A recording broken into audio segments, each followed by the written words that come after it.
Bumi dihuni banyak manusia. Ada sekitar 7,5 miliar orang tinggal di planet biru ini. Pemikiran mereka juga beda-beda. Nah, pemikiran yang tersistem dan terkonsep, yang diyakini mampu membawa pada tujuan-tujuan tertentu, disebut dengan ideologi.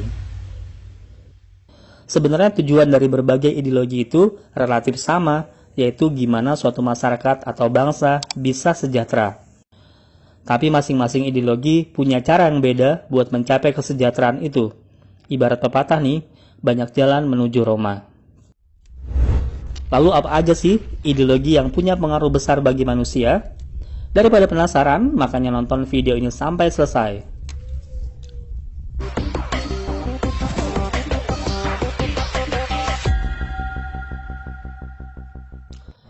Ideologi yang pertama kita bahas adalah liberalisme. Liberalisme bisa dibilang sebagai ideologi yang lahir paling awal dalam sejarah Eropa modern.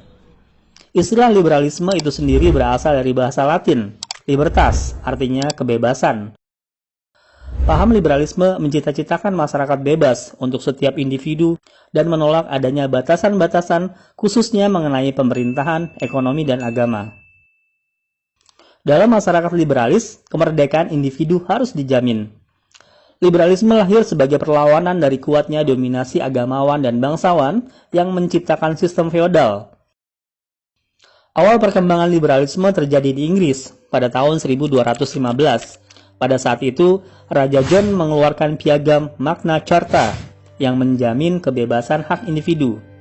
Piagam Magna Carta merupakan langkah awal pembatasan kekuasaan absolut para raja Inggris. Pada dasarnya, Magna Carta merupakan perjanjian damai antara Raja John dan para baron atau bangsawan. Pemikiran lebih lanjut mengenai liberalisme di Inggris dikembangkan oleh John Locke dalam bukunya yang berjudul Two Treatises of Government. Dalam buku tersebut, John Locke menyatakan bahwa pemerintah memiliki tugas utama untuk menjamin hak-hak dasar rakyat.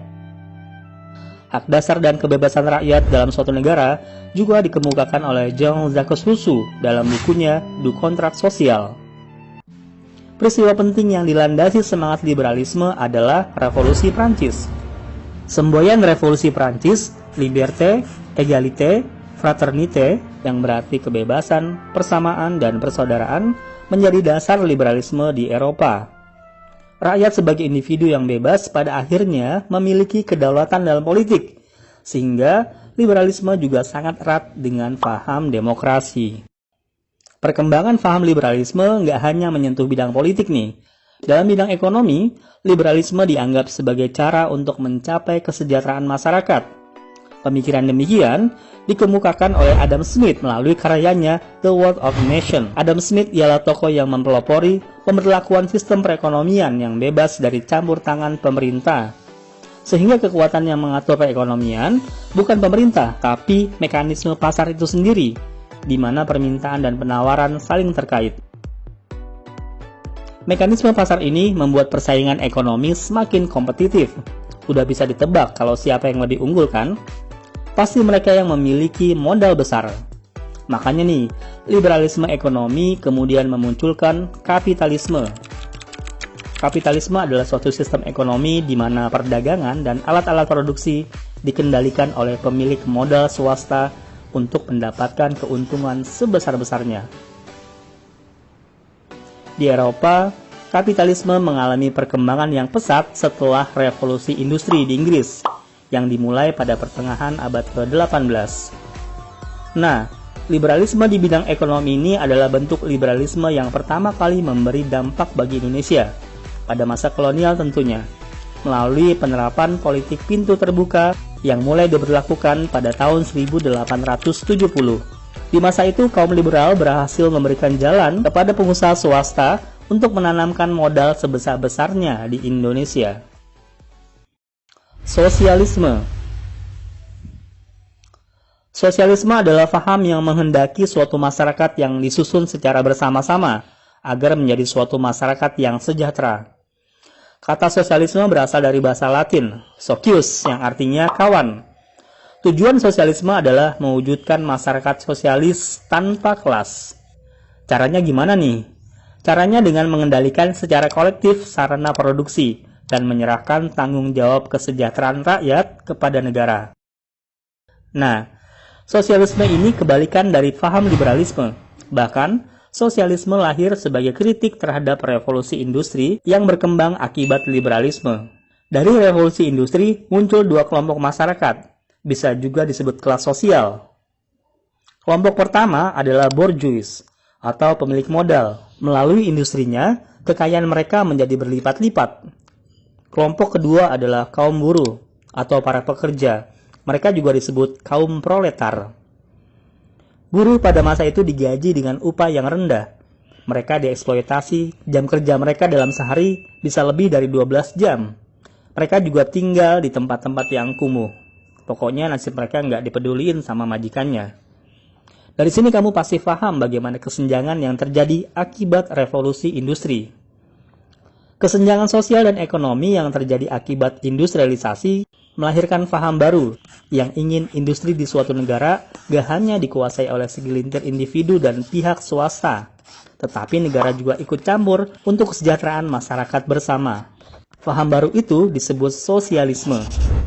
Dengan mengusahakan adanya kesejahteraan bersama, maka nggak ada lagi tuh kelas-kelas sosial yang menimbulkan kesenjangan ekonomi. Istilah sosialisme itu sendiri pertama diperkenalkan oleh Robert Owen dalam bukunya yang terbit pada tahun 1813. Tokoh sosialisme lainnya adalah Saint-Simon Pierre Proudhon dan Charles Fourier. Namun, sosialisme yang dibahas oleh para tokoh tersebut cenderung bersifat filosofis, masih ide-ide yang bersifat abstrak gitu. Nah, sosialisme sebagai ideologi yang bersifat ilmiah sekaligus empiris baru tercipta dari pemikiran Karl Marx. Si Karl Marx ini juga memberikan cara bagaimana masyarakat sosialisme dapat terbentuk. Karl Marx mengatakan bahwa sejarah masyarakat pada hakikatnya tercipta karena adanya perjuangan kelas yang berbeda atau konflik antar kelas. Melalui bukunya seperti Manifesto Komunis dan Das Kapital, maka untuk mewujudkan masyarakat sosialis, kelas buruh atau proletar harus bersatu untuk merebut kekuasaan dari kelas kapitalis. Oh iya, mungkin di antara kalian bertanya-tanya, apa sih beda sosialis sama komunis? Sebenarnya Karl Marx nggak secara gamblang menjelaskan perbedaan antara sosialis dengan komunis. Kedua istilah itu seperti punya makna yang sama dalam buku-bukunya. Tapi ini, pada perkembangannya, sosialisme dan komunisme dimaknai sesuatu yang berbeda. Ada yang memahami bahwa sosialisme adalah transisi atau jembatan dari masyarakat kapitalis menuju masyarakat komunis. Jadi, sosialisme adalah tahapan sebelum terbentuknya komunisme. Pada masyarakat sosialis, meskipun alat-alat produksi dikuasai oleh negara, tapi negara masih memperbolehkan kepemilikan pribadi, usaha swasta, dan mekanisme pasar pada batas-batas tertentu. Sementara dalam masyarakat komunis, tidak ada lagi kepemilikan pribadi, yang ada hanya kepemilikan kolektif. Hans Nevlin adalah tokoh yang membawa pengaruh sosialisme dan komunisme ke Indonesia. Pada tahun 1914, ia mendirikan organisasi sosialis Demokrat Hindia Belanda dengan nama Indisch Social Democratic Vereniging atau ISDV. Pada awalnya, kelompok ini kurang berkembang karena nggak mengakar ke kaum pergerakan Bumiputra. Sampai Nevlin ketemu dengan pemuda yang bernama Semaun. Semaun yang saat itu menjadi ketua Syarikat Islam cabang Semarang, kepincut dengan pemikiran Nevlin yang dianggap berpikir progresif dan membela hak-hak kaum pribumi, padahal Nevlin sendiri adalah orang Belanda.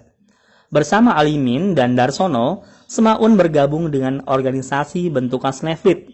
Di saat yang sama, ia dan rekannya itu keluar dari Syarikat Islam.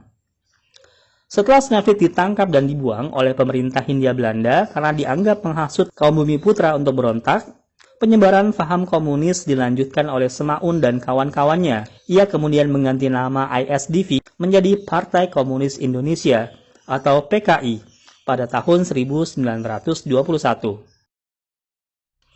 Pan-Islamisme. Pan-Islamisme adalah paham yang bertujuan untuk menyatukan umat Islam sedunia. Paham ini berasal dari gagasan Jamaluddin Al-Afghani. Ide Pan-Islamisme erat kaitannya dengan kondisi abad ke-19. Pada abad ini terjadi kemunduran di negara Islam. Sebaliknya, dunia barat sedang mengalami kemajuan serta menguasai atau menjajah negeri-negeri Islam. Jadi bisa kita simpulkan, gerakan pan-Islamisme ini merupakan perlawanan terhadap paham kolonialisme dan imperialisme barat. Perlawanan yang didasarkan atas semangat persatuan keagamaan. Pemikiran Jamaluddin Al-Afghani terbentuk dari hasil perjalanannya ke beberapa negara di dunia, seperti Hijaz, Mesir, Yaman, Turki, Rusia, Inggris, dan Prancis. Ketika berada di Mesir, Jamaluddin Al-Afghani secara terbuka menentang pengaruh dan campur tangan Inggris. Mesir yang pada saat itu mengalami permasalahan ekonomi membuat banyak bangsa asing masuk dan ikut campur dalam masalah dalam negeri. Akan tetapi, campur tangan asing ini justru membuat Mesir semakin memburuk. Mesir terus dieksploitasi. Tidak hanya di Mesir, intervensi bangsa barat terhadap negeri Islam juga turut dirasakan Jamaluddin di wilayah India, Afghanistan, Irak, dan Iran. Hal ini menambah keyakinannya bahwa untuk mengusir penjajahan, negeri-negeri Islam harus bersatu. Upaya penyatuan dunia Islam ini disebut pan-Islamisme. Pada dasarnya nih, pan-Islamisme sebagai ide memperoleh dukungan dari hampir semua pemimpin Islam. Tapi, yang bikin rumit adalah Jamaluddin Al-Afghani ikut mengkritik pemimpin Islam yang dianggap menjadi boneka asing karena tidak berdaya membendung intervensi Barat. Bagi penguasa negeri Islam yang condong berpihak kepada penjajah, malah jadi takut terhadap gerakan Jamaluddin Al-Afghani. Mereka kemudian membatasi aktivitas Jamaluddin Al-Afghani, bahkan mengusirnya dari negeri mereka. Tentu hal ini tidak lepas dari tekanan yang dilakukan Inggris.